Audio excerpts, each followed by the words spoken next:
Life is messy and unpredictable. Being able to find joy in the weeds of life is so important. I'm Beth. And I'm Kim, and we are so glad you've joined us as we figure out how to hold joy in one hand and struggle in the other. Welcome to Joy in the Weeds.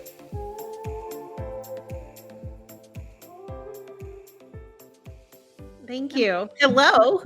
And my lighting is terrible. Stop. Apparently, Colby said that she likes my faces that I make.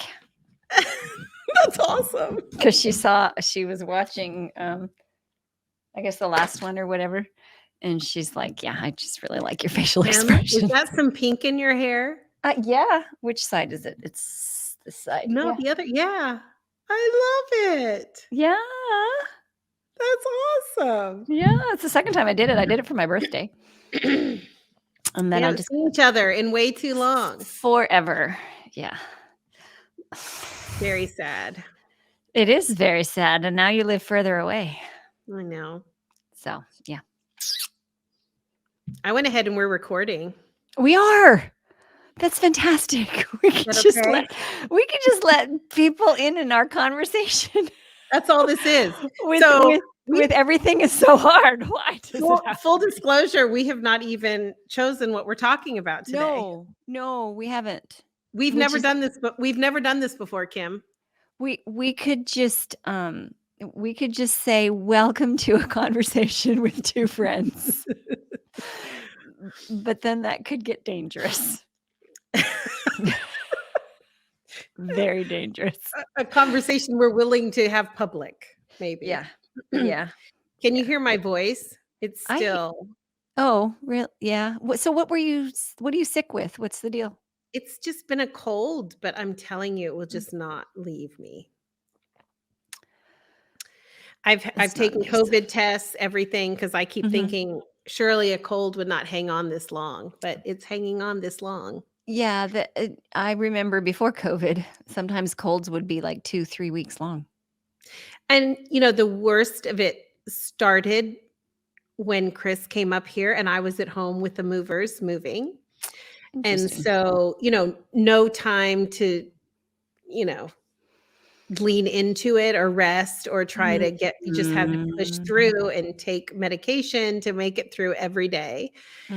And that's really how it's been. And anyway, even yesterday I was trying to get some stuff done and I was just like done. Like I just, I didn't want to keep going and giving myself kind of a hard time about that. And then at the same time, okay, I'm not going to say it because it's too gross, but, had some of the residual issues. Would that be the green snot? Yes. And thanks. You said it, not me. And then I just realized, well, I mean, that's why you're not wanting to keep going. Give yourself a break. It's just that you're exhausted and you're still sick. Like you're not like this part of it is not normal yet. So Right. Anyway, yeah, it's been quite a journey. So how are you? How's it going? It's all the way over there. Go ahead. I'm going to tell you my good news. What's your good news? Guess what I'm doing next week? I'm driving up to Boone and I'm going to pack my children's house with them. And they are moving next Friday into our house until they find a place here. Cameo got a job in 3 days. Wow. She put in an application online and they said, if you have more information, you can just fill out such and such. And she had lots of more information because it's for a teaching position at a local daycare, but it's one of the posh ones where they're teachers. So it's early childhood education. Anyway, so they said, and she has lots of experience, but she wasn't able to put that on the application. So she couldn't find the place. She couldn't find a place where she was supposed to give more information. And so she picked up the phone and she called them. And she said, I can't give you like what you're asking for. And I've got lots of, anyway, she had a phone interview. So that was Thursday. Then Friday, she had a phone interview and they said they wanted to see her. and she came and she drove here Sabbath. She spent Sunday. She was interviewed face to face on Monday, which was really just because they wanted to see her face. They wanted to see, like, Mm. she already got the job, and they offered her the position, and she gave her 2 weeks notice, and she's going to be the head teacher in a toddler room. I'm Oh, so excited. I'm so excited. It's so that's great. awesome. And then because, God is God, and he is really kind to my children. Jared was looking at the Harris Teeters in town. We have 2 here. And he said that there was a part-time position at the Starbucks in one of the Harris Teeters, and he said, maybe if they'll let me cross-train, I can keep my full-time position. So Hmm. he worked it out, and he's going to cross-train, and he keeps his full-time position. So sometimes he'll be working in the Starbucks, and sometimes he'll be working in other places in the Harris Teeters. So he has a full-time job. So both my kids have full-time jobs, and Wow. they start the 21st. Kim, I just know that's been the desire of your heart. So that's just incredible. Yes. I don't have grandchildren to dote on, so I have to still dote on my own children. Yay. But I'm so glad they are going to be in town here. It's just so wonderful. Because I don't That's plan on awesome. moving. I'm gonna be here until Jesus comes. I'm not moving. That ain't happening. I don't mean to laugh, but Yeah, because I laughing. love this. I love this place. I've never loved a place more than right here. Really? Yep. Mhm. Mhm. So I'm gonna have to come see you. I know you don't like people to come stay with you, but I'm gonna come stay with you anyway. Okay. Okay, actually, it's very different here. Hmm. I'm, like, different. Really? So tell me Yes. about that. How is it different there, and how are you different? Well, a lot of it has to do with church. I'm Okay. very different in the church setting. Like, I've only been a pastor's wife for 12 years, Okay. so 2009. So when we moved to Hendersonville, I was too new, so I didn't Hmm. know what my role was, and then there's all those, All those those people that think they know all what the your role should C, be? the C, that blog you used to Yeah. have. All the Which icky stuff? which All is the a icky bad word in the South, but in Canada, it's not a bad word. Starts with a C and ends in app. Uh-huh. Yeah. So there was all of that. So I really didn't know my role. I also was Hmm. the associate pastor's wife, so it was very different. So I was Right. Right. navigating. Right. Then I didn't want to move to Statesville. Now I love the Statesville people, and so Right. I know that's you not a do. I thing. know you do. I Right. did not want to move there. It was a very, very difficult transition. My heart wasn't in Mm. it, so it was really, really hard. And so engaging in the churches was not something that I did naturally. Mm. And here I f- I it is completely different. We're going to start a marriage group. We're going to do it in our home. Like, I don't have a problem with people coming to my home. I don't feel like that has to be a sacred space. I want to, and I'm not a hostess. I'm not like you. um, but it's just so weird because all the it's not boundaries, but the territorial. I used to Hmm. say I'm so territorial because my home just needs to be so separate from everything else. All that territorial stuff is gone. Hmm. And it just I even told, and I hope some people from Statesville don't get their feelings hurt because that's not my intent. But it feels like I've come home. Yeah. It feels like I've come Well, home. it sounds to me like you, for the first time in this role, have a certain amount of safety, that you feel a certain amount of safety that Yeah. maybe you haven't felt before. And that's not speaking ill of either of the Of places that right. you were before, Right. because a lot of times that safety or the lack thereof is really because of Internal. Yeah. it's ourselves Yeah. and reaction to even other things, not necessarily just to Yeah. the people. So I get that, but yeah, you definitely sound different. Oh, it's amazing. That's And fantastic, Kim. That I makes me think so happy. I think a piece of it is the diversity in the church that we are in now, Oh, which wow. is very familiar to the diversity that I grew up with. Yeah. So there are, oh my word, we have Koreans and Filipinos and people from several different countries in Africa, and we have West Indians, and we have Americans, and we have Australians, and we have Canadians, and we have, it's just such, it's like a piece of heaven. Like there's so much diversity. And what's wonderful is that is one of the top things that our church members love about our church is the diversity. It's just, it That's is, great. it's a really, it's, I just love it. Anyway, that's my, yeah. I'm talking too much. No, you're not talking too much. That's awesome. I'm so glad. I'm so glad. Yeah. So now let's hear about you and your move. Well, I'm in my little apartment. Yeah, I saw that you actually have pictures on the wall. I still don't have pictures on the wall in my house. I have one. A lot of things got hung because that was the safest place for them to be, was that on makes a sense. wall.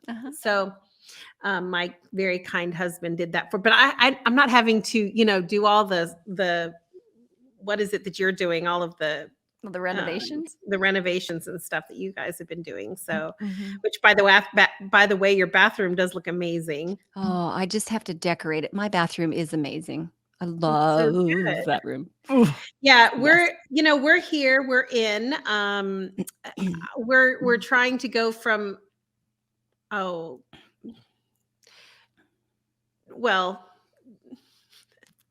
over 3,000 square feet, not a finished space, but over 3,000 square feet to 1,300. Ooh.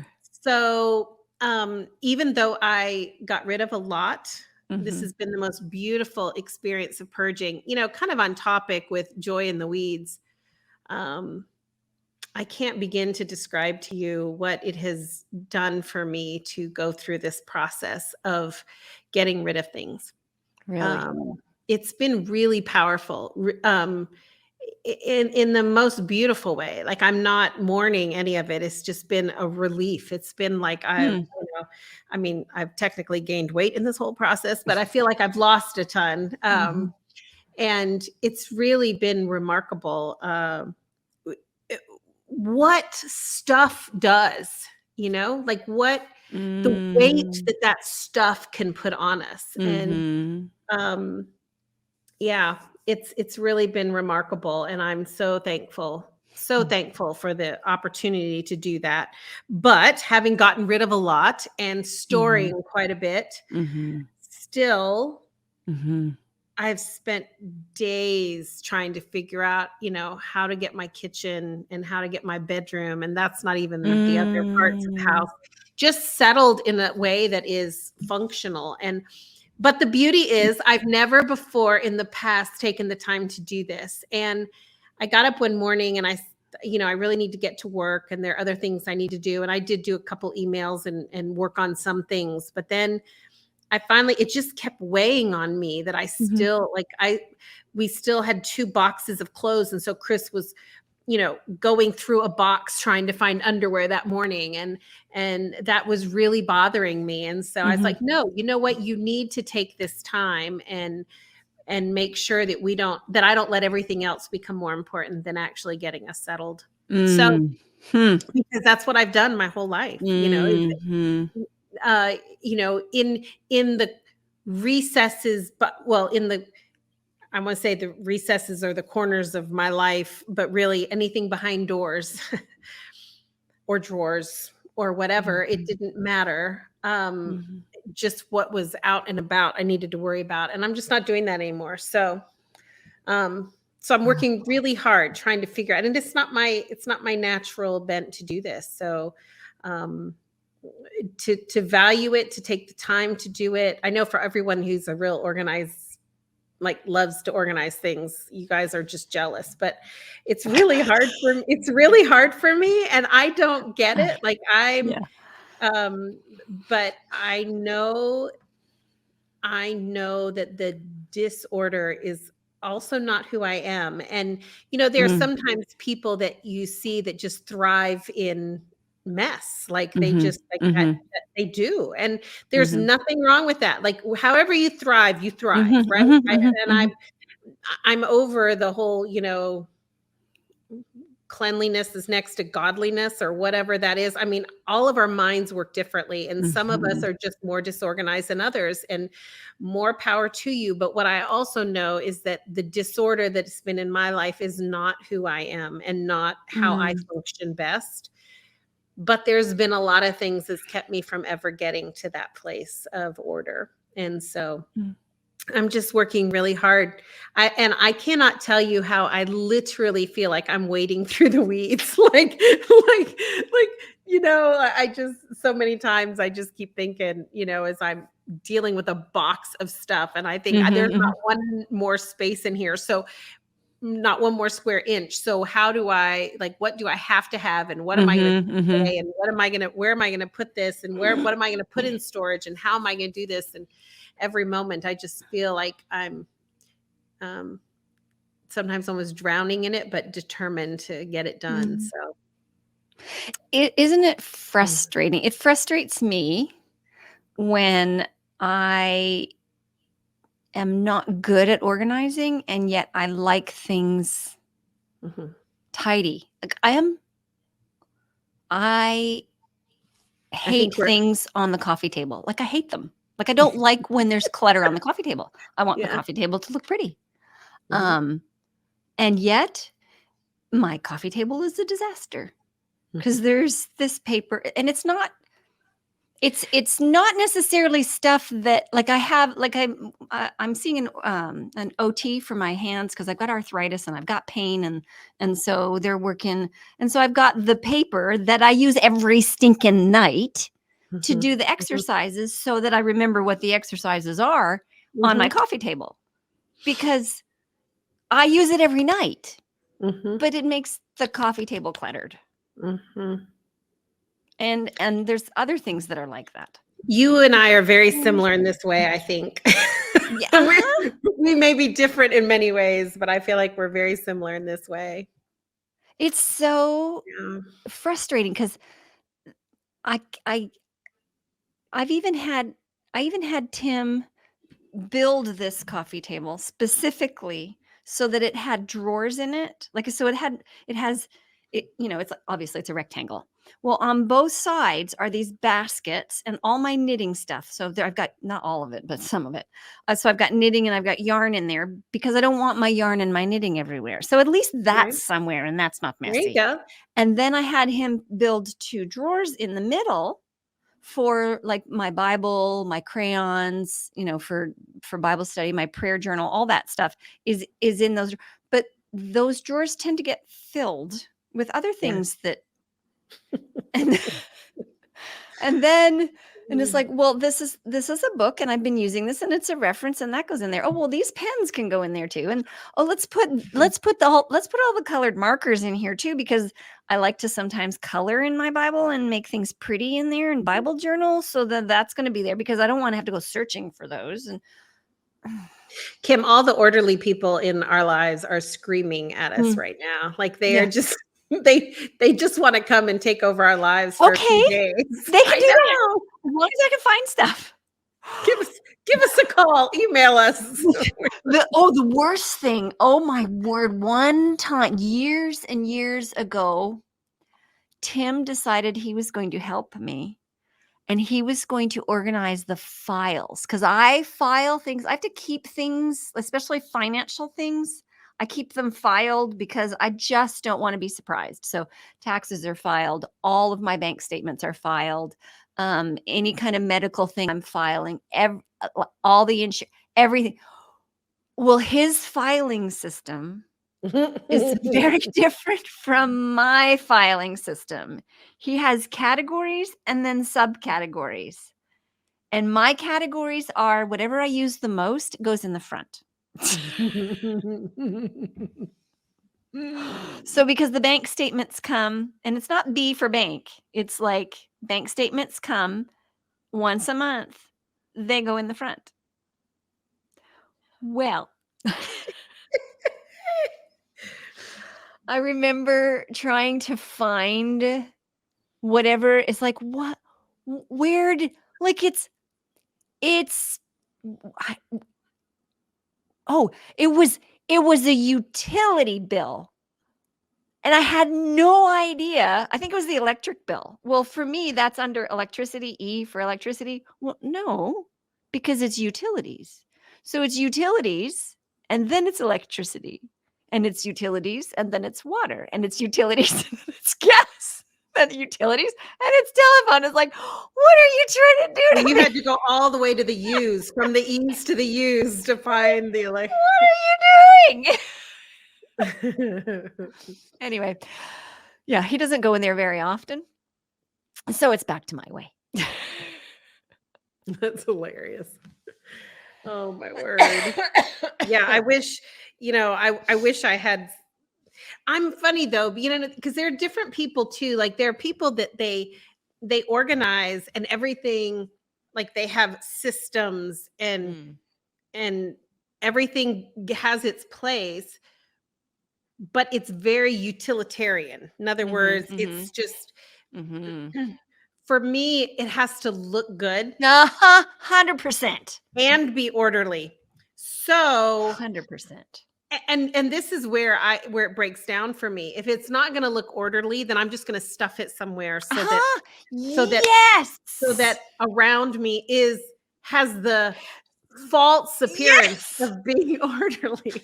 So then I have lots of bags or boxes or drawers or closets that are just awful and have no rhyme or reason. Yes.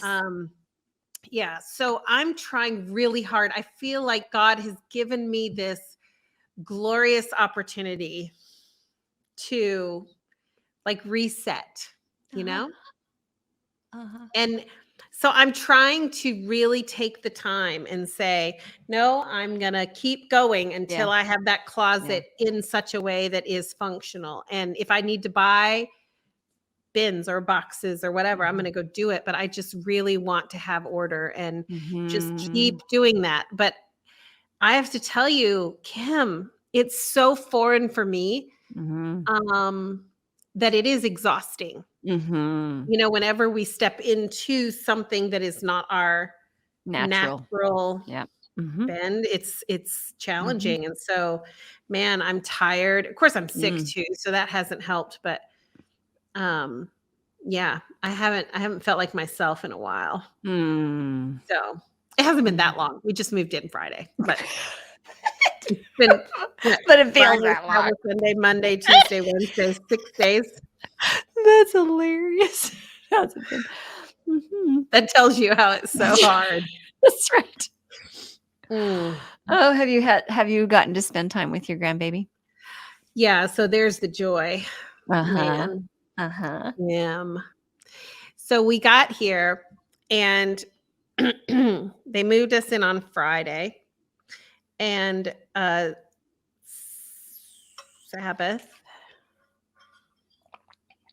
Friday afternoon, my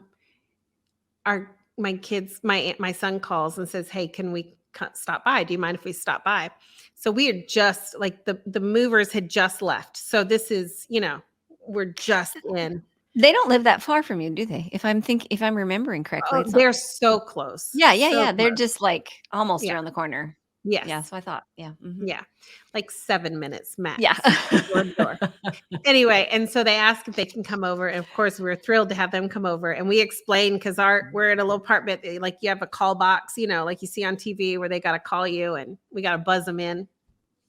Anyway, so they buzzed in, and I was trying to move some boxes so that we have a little chest of toys for Nolan, and I wanted it in the place it's going to be. So when he, comes next time, he knows right where it is. And so I was quickly moving some things so that I could have the toy chest available to him. And I got that done, and I opened the door to see, and they just turned the corner. And Andrew says, Nolan, who's that? And he says, Gimme B! And he just starts running full blast down the hall, screaming Grammy B. And he has his papers from school that he had just, brought home. And so he comes and he throws the papers at me, and in typical two-year-old fashion. Anyway, but man, seeing him run down the hall to me screaming my name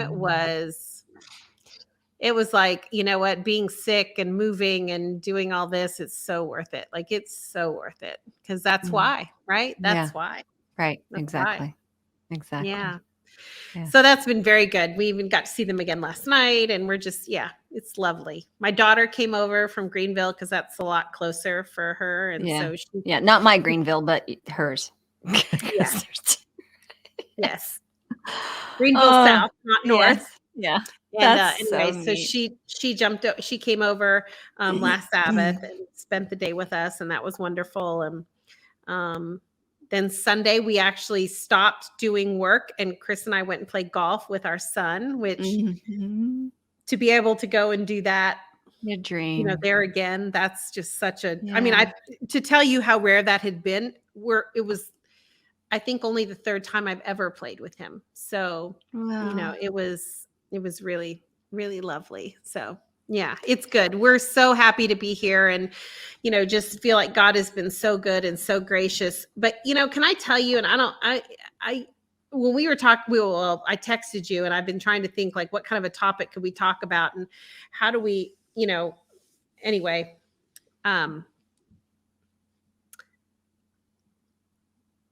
there's a part of me that has just really felt challenged in all of this, because things are going so well. And I feel so blessed and so thankful and so, just lavished upon by God. I love that word that, is used a lot in scripture. And I just am enjoying this opportunity, and it's a great opportunity for my husband, and we're enjoying this little tiny apartment, and we're kind of up above retail, so we can just walk downstairs and go out to eat. And we love having that walkability element. And anyway, it's just been, there've been so many joys. It's just unbelievable. But then when you hear the news and what's going on in our world, like, it's just devastating. Like, and it just makes me sick to my stomach that arguably one of the happiest times of my life has to be at the exact same time that so many people are having the worst imaginable time of their life. And I'm really feeling very challenged by that. Come on. Yeah. Word from a woman. Well, I don't have any.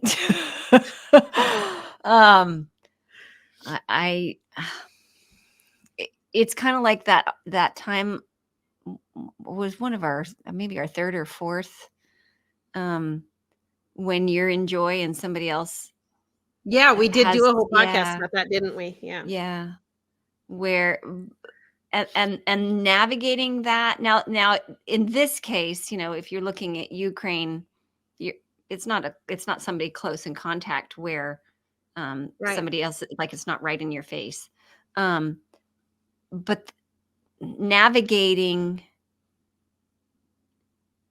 that it's okay for you to be joyful even though other people are in sorrow, and it's okay to be sorrowful even if other people are joyful. Like, one does not negate the other.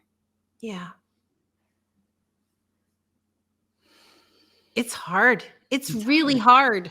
It's hard. It's hard not feeling guilty. It's hard, which I know is silly. Like, what do I have guilt about? I mean, it's not like, but man. Yeah. I was just thinking how, people talk about the different world wars and, the different and we've never experienced it in our lifetime. My grandparents did. My grandfather, World War II was going on when my grandparents got married. And, I remember hearing stories about that, but even so, it ended up impacting my family relatively little. Grandfather was wanting to be, over in the war. He was a doctor and he was getting out of medical school and expected to be sent overseas and wanted that. Mhm. And he got put in a lab in Asheville, North Carolina. He lived he lived in That poor guy. you just wait. He lived in California. So they were from California, and he got stuck in a lab in a basement in Asheville, North Carolina, reading fecal matter slides. So not exactly the glory of the war that he had, like he wanted to be a surgeon on the front line, helping out, sew people up. Anyway, but but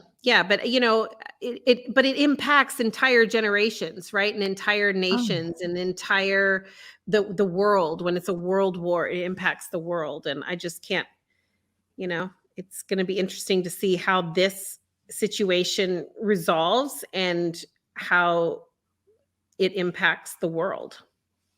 Yeah. Well, yeah. Yeah. It's wow. As you're talking about your grandparents, I couldn't not think about mine, who, while the war was like, they were in Latvia and the Russians were coming and they got chased out of Latvia. I mean, they literally experienced what the Ukraine is going through right now. Wow. With bombs, like there's bombs all around their farm. There was one time when my dad was, I think my dad was 2 or Uncle Tally was 2. I don't know. Yeah, my dad was 2, Uncle Tally was 4. So my uncle is 4 years old, and there's like everything is being bombed around my grandparents' farm.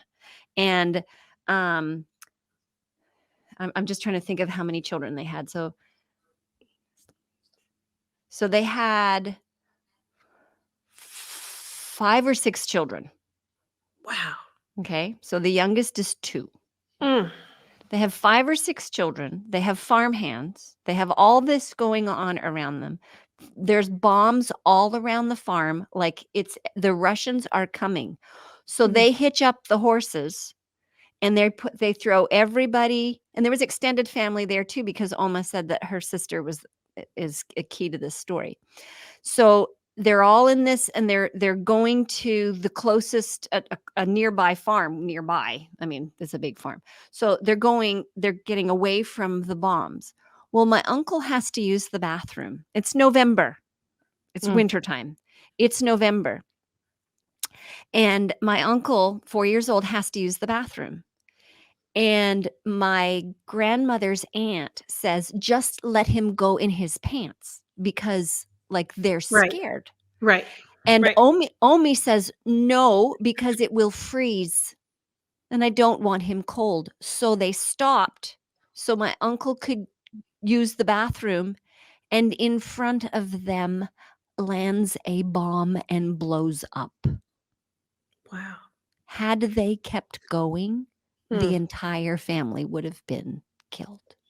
You would not be here. I would not be here. That, and when I see the stuff going on in Ukraine, not the Ukraine, in Ukraine, right, I can't help but think. I mean, yes, it's much more devastating because the weapons are so much worse. Right. But that's so much of what my own ancestry walked through. I mean, I wow. That's something. Yeah, it really is. I've been very content to not listen to any news. Heck yeah. Sorry.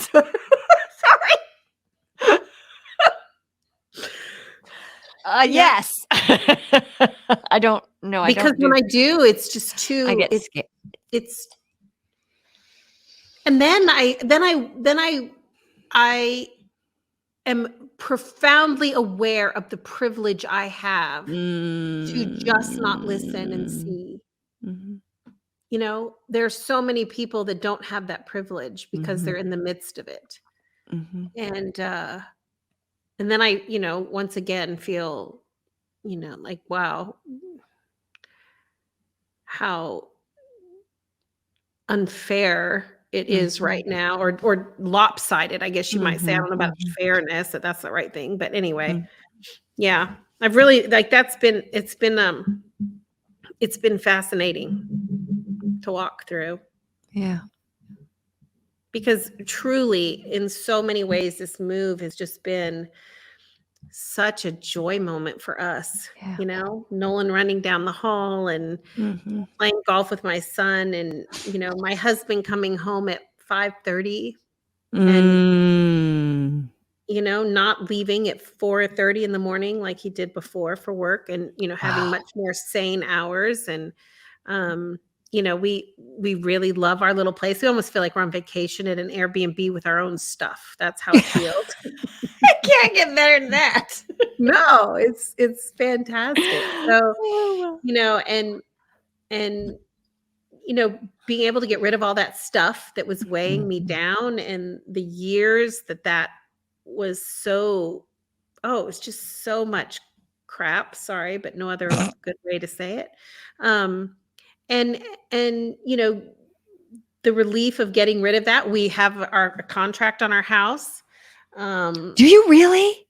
yeah, we put it on the market on Friday, and Sunday night we had 7 offers. So, I'm not surprised. I yeah. mean, it's where your house was, So well, is, it's yeah, it's beautiful there, absolutely beautiful. well, thank you. Well, we'll see. I mean, you never know. We haven't gotten the appraisal yet. Mm. That appraisers, like, the appraisals are not keeping up with the offers. So we're not expecting that we're gonna get what the offer was, but still there's still a lot yet to go. Who knows what will happen, but Mm. so far, things have been okay. But yeah, it's we have that, and that's been a huge weight too. I can't tell you, for so many years we felt like moving would never be an option because we had so Mhm. much to do on the house, and Mhm. it was so Mhm. unfinished for so long. And also just the lack of order, the Mhm. idea of ever ever having it cleaned out. Mhm. Can I tell you, Kim, so Chris left early, and because he had to come up here and get to work, and Mhm. I had a mountain of people that came and helped me, like, Mhm. Mhm. and so it wasn't like it was on me by myself, but I was in the house by myself every night, Mm. from the time they started packing until we drove away and the house was empty, and I Mm. was by myself doing that. Chris wasn't there, and it was really everyone kept saying, "Oh, you're gonna have that moment, right, where you're so sad, and, um, when you pull away and all that kinda thing," and I didn't, Mhm. but it was this huge sense of just awe and relief when I walked through the empty house. I mean, I can remember so many Mm. times feeling like we would never get there. Like that, Mm. like it would be our kids after we died trying Mhm. to do that because we had collected so much stuff, and it was so disorderly, and there was so much to go through. And so the fact that we've gone through all of that and we've gotten rid of so much of that, and Mhm. it's really been a remarkable thing. And I can't help, but I don't mean to, like, get too philosophical or anything like that, but man, the analogies that I just keep thinking about in this whole process. I've spent so much time, and we haven't talked on here a lot about it because we did a whole podcast, and then we never put it on because other things came up and felt more relevant. But I spent a lot of time working on getting rid of crap in my life. Forgive me Mhm. for the bad word if it's a bad word for you. Um, but the idea that this move has been a very physical representation, or is that the right word? It's been a very literal and physical experience of letting go of a lot of crap. Hmm. Hmm.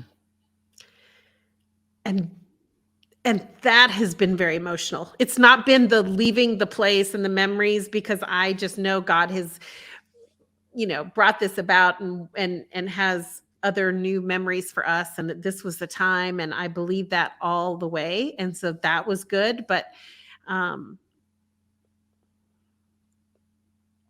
it's been in a powerful, beautiful way, very emotional, watching as we in a matter of 3 weeks went from way too much and lots of mess behind lots of drawers and lots of closets and lots of doors to order. It's been interesting. So I wonder, how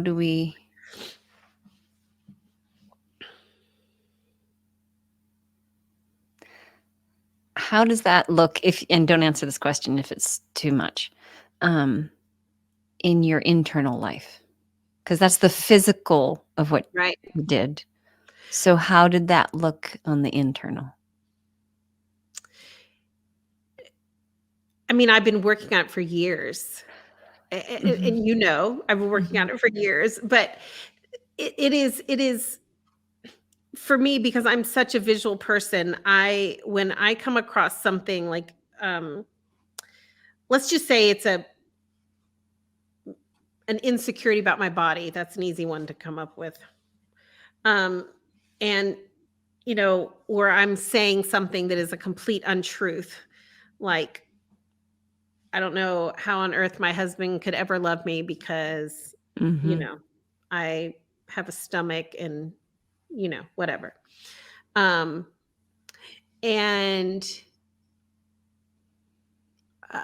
when I find myself going into a place there's a lot of crap, which is often untruth, it's shame, it's many different things. I used to think it was just one thing. It's so not, because it can be, sometimes it's mine and sometimes it's other people slinging it at me. And so it can be different things, but certainly, let's say it's shame because of my body and body image or something like that. There have been times when I pray, acknowledging that I need him to help me replace the lie with truth. But then sometimes I quite literally will go and, take a really hot shower and spend the whole time just thinking about washing away all the crap, getting it off, like getting rid of it, not hanging on to it, not holding it, not accepting it. Basically saying, I'm not gonna hang on to that. That's a falsehood that I'm not gonna allow myself to carry. And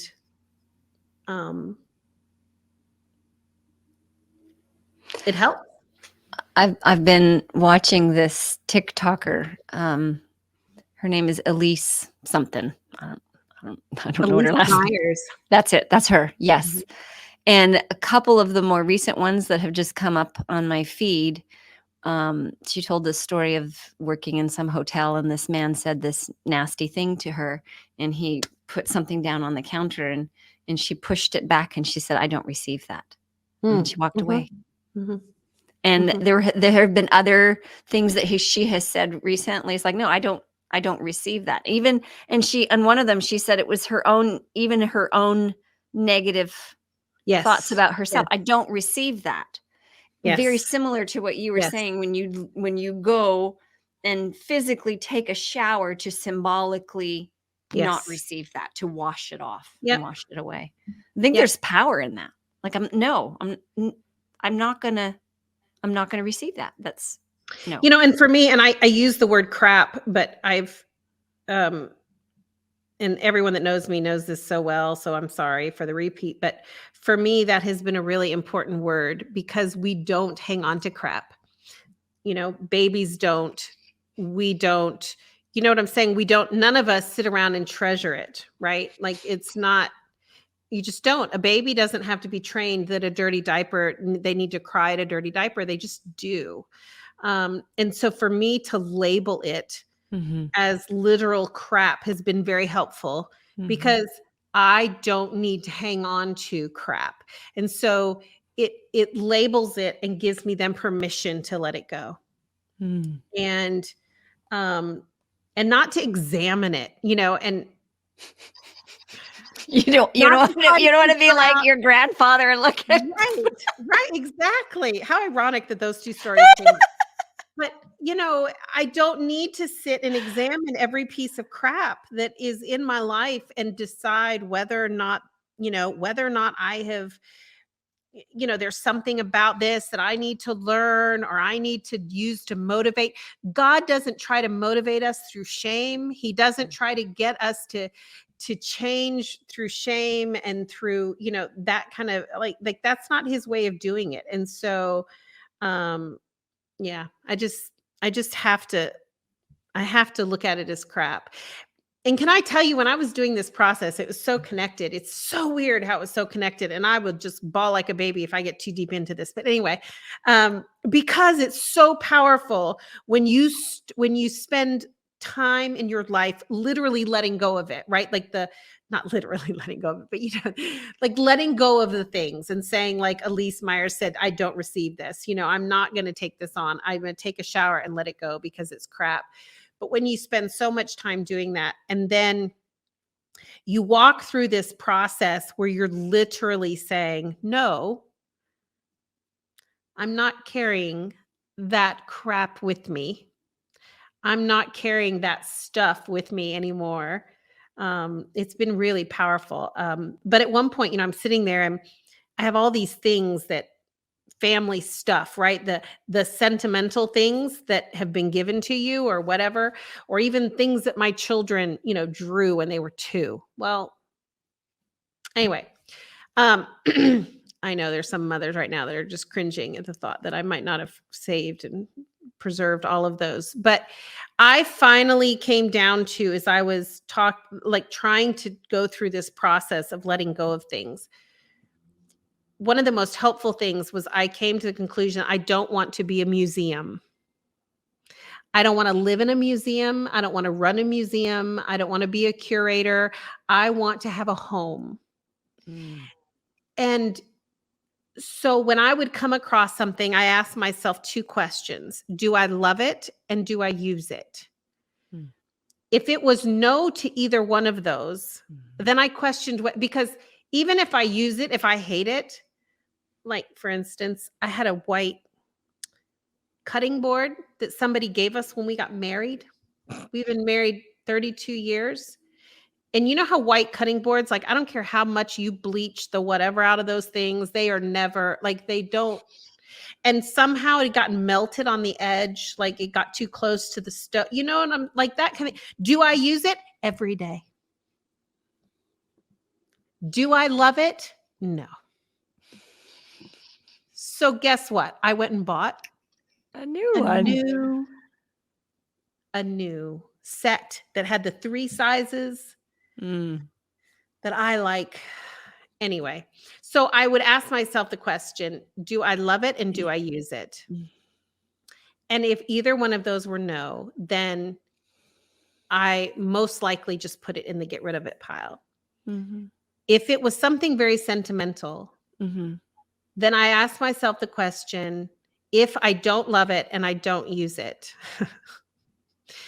do I have anything from that line, not even that person, because I don't run a museum. But if I have anything else that I do love or I do use from that side of the family or that whatever, well, then I don't need this either. If I didn't have anything, I'd ask myself the question, like, how is there any way this can be used in my life? Like, is there any way that I could see this fitting into my home, not the museum? And almost every time it was no. So we sent a 20-foot moving truck filled from one end, from the front to the back, to donations we got rid of. And we got rid of another truck full of trash. I mean, we hadn't moved in 20, well, since our kids were babies. So it's everything. Wow. But yeah, I feel a little lighter. Yeah. Wow.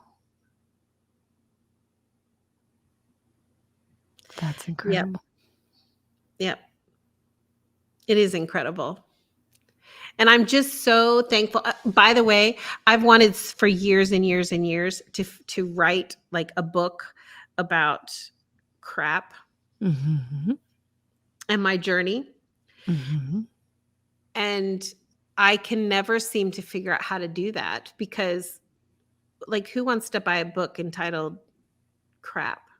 Well, Or how getting about minus the crap?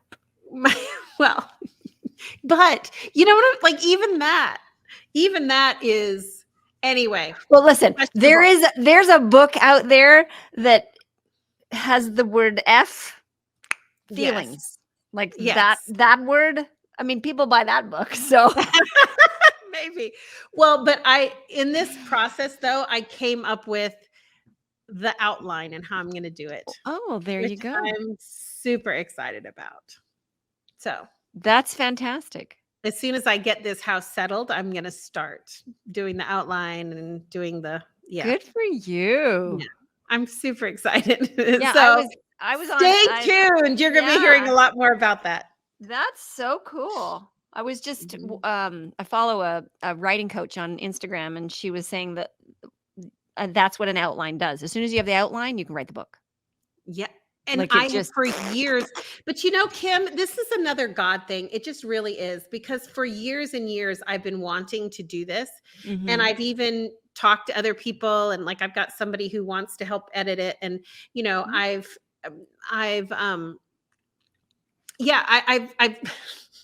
it's been this thing, right? Mm-hmm, looming and but not looming. Has a bad connotation, but just, where I really want to do it, but I cannot get it figured out. And I've tried and I've sat down and,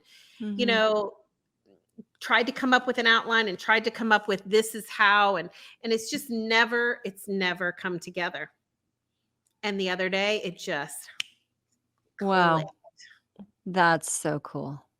But now is probably the first time in my life where, because we're not in a house that has tons of projects that we have to do, right? We're not, we have been such a huge part of working in our church for so long. And I just left being head elder at our church. But I've done something throughout the years for the last 25 years, something like that, 27. I don't know what it was, a long time. And, for the first time, we have no church responsibilities. Wow. And so I'm, for the first time, I think really freed up to actually write it. Yeah. And isn't it ironic that just like when that all comes together, like when I finally figure it out, it is at the time that I could actually start doing it. So I'm pretty stoked. That's so cool. Anyway, we'll see. That's very cool. We'll see.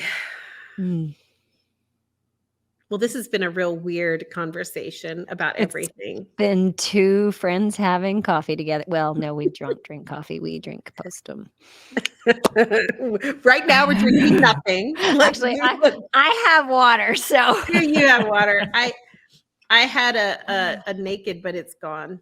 So the green machine. Mm-hmm. Yeah. So there you go. There you go. I miss you. Well, I want to get together. You got to go to that youth thing. You were in Charlotte. So great. No, you were at the camp. They had it. Yeah, it was at camp. Mm-hmm. Yeah. Mm-hmm. I wanted to go so bad. It was so good. I loved all the speakers, everything. But it was so good.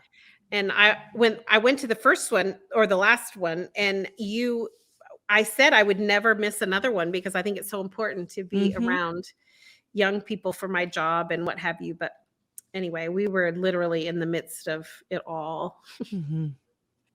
Mm-hmm. So couldn't do it. But anyway, so come on over here, Kim. Come stay with me. I have a guest room. I'm thinking the next time I see you is going to be camp meeting. Well, we'll have to plan like a moment and come on over here so you can come see our place and Yes. all that jazz. Yeah. So what are we going to do when we're like face to face in the same room to record? You mean how are we going to record this? Yeah, because we ought to. I mean, that'd be fun. Like it'd be fun to do we'll it. do it. We'll just maybe have to just use our iPhone or something. It will require Courtney to do a lot more editing. That's what's going to be. Okay. So that's okay. He can handle it. We'll get him to figure it out because I'm hoping that we can maybe interview some people at camp meeting. Well, that would be good. Yeah. Because I mean, there's lots of people and lots of stories. Yes, and we do have more stories coming up. We're going to get some more interviews going. I'm sorry, we've been short on that. This whole between COVID and moving, both of us moving, and then being sick, it's just really been quite a challenge. But we're gonna step it up. We'll get back up and we'll get back in the saddle. Yeah. And until then, y'all just have to listen to us chit chatting, jibber jabber. Yeah, for sure. Yeah. All right. In the last 24 hours, you do it first. In the last 24 hours, because I did it first the last time. Okay, what has brought you joy, laughter, or a smile in the last 24 hours? What has brought you joy, laughter, or a smile?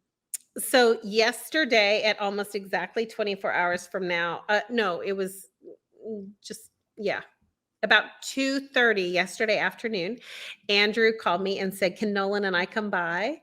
And so they came by and they just played here and I fed Nolan snacks after school. And then we walked downstairs and Barnes and Noble is literally like out the door and there's Barnes and Noble. So we went over to Barnes and Noble with Nolan and he got to, look at all the books and, explore. And then Becca, my daughter-in-law, joined us and she said, Chris had just texted me and said, hey, why don't we meet and go out to eat for dinner? And when Becca joined me, she said, hey, why don't we all go out to dinner? So we got to go out to dinner last night and just the joy of being in the same town and being able to just on a random, evening, Wednesday evening, being able to do that was such a joy. And Nolan, but this is the best. So Nolan loves me.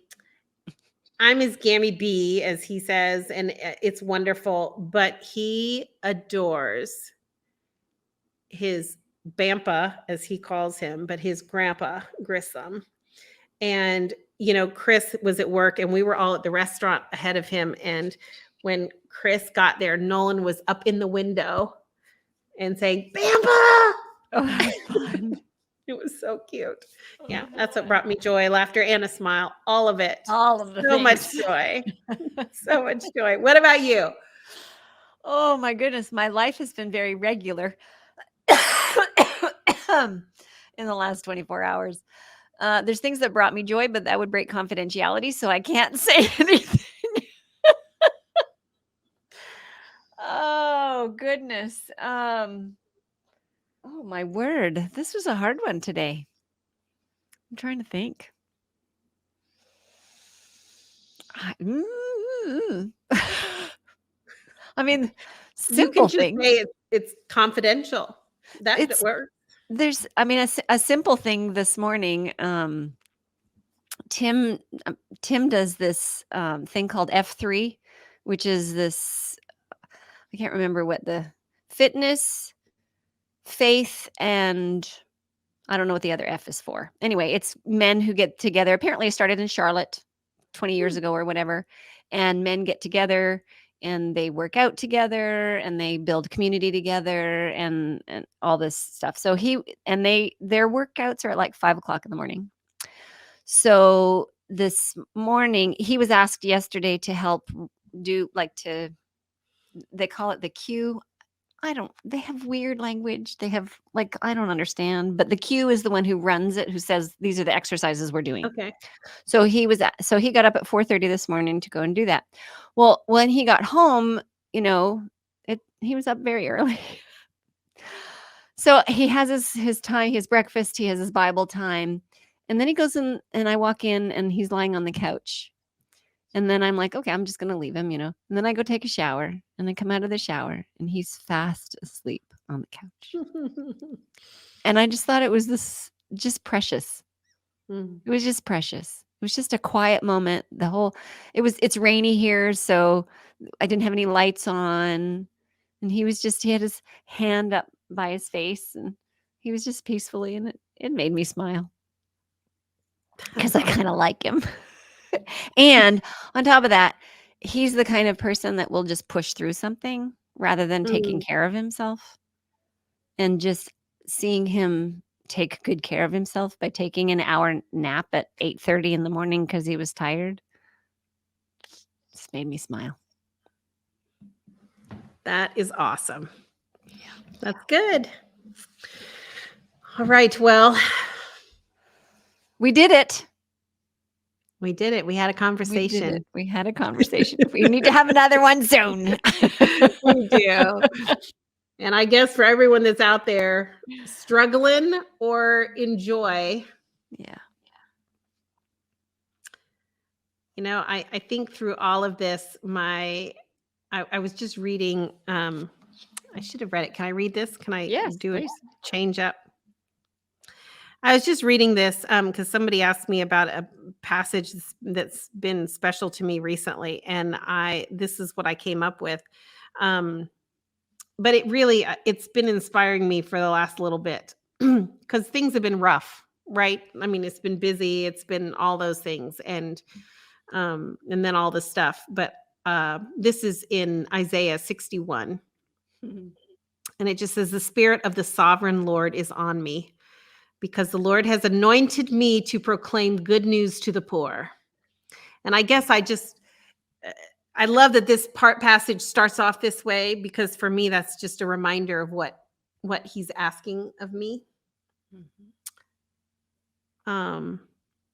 He has sent me to bind up the brokenhearted, to proclaim freedom for the captives and release from darkness of the prisoners, to proclaim the year of the Lord's favor and the day of vengeance of our God, to comfort all who mourn and provide for those who grieve in Zion, to bestow on them a crown of beauty instead of ashes, the oil of joy instead of mourning, and a garment of praise instead of a spirit of despair.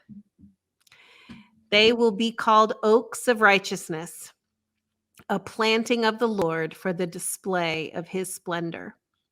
And that ending there, that they will be called oaks of righteousness, to me, that's just, they will be solid in their righteousness, right? Like they're going to be like, this is to stand firm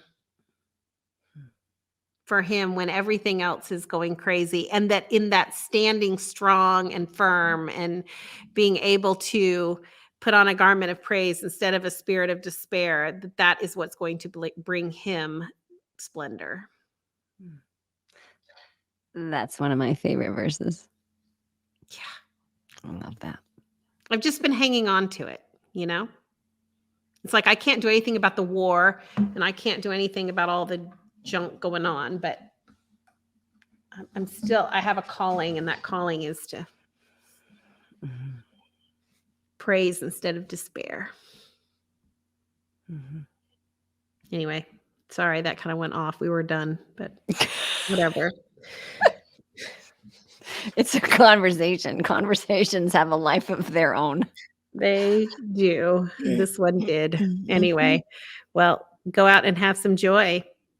Find it, spread it, share it. And as Kim will say, feel the feels, experience the weeds, let them be. Let them be. Don't fight it. Don't fight it. All right. Thanks, everybody. We'll talk to you next time. Bye, guys. Thank you so much for joining us today. We would really love to hear from you. So please find us. We're on Facebook and Instagram. Just search for Joy in the Weeds. You can also email us. Our email address is joy@carolinasda.org. That's joy@carolinasda.org. Now, we hope that today, as you navigate the weeds, you will also hold on to moments of joy. This podcast is a production of the Carolina Conference of the Seventh-day Adventist Church.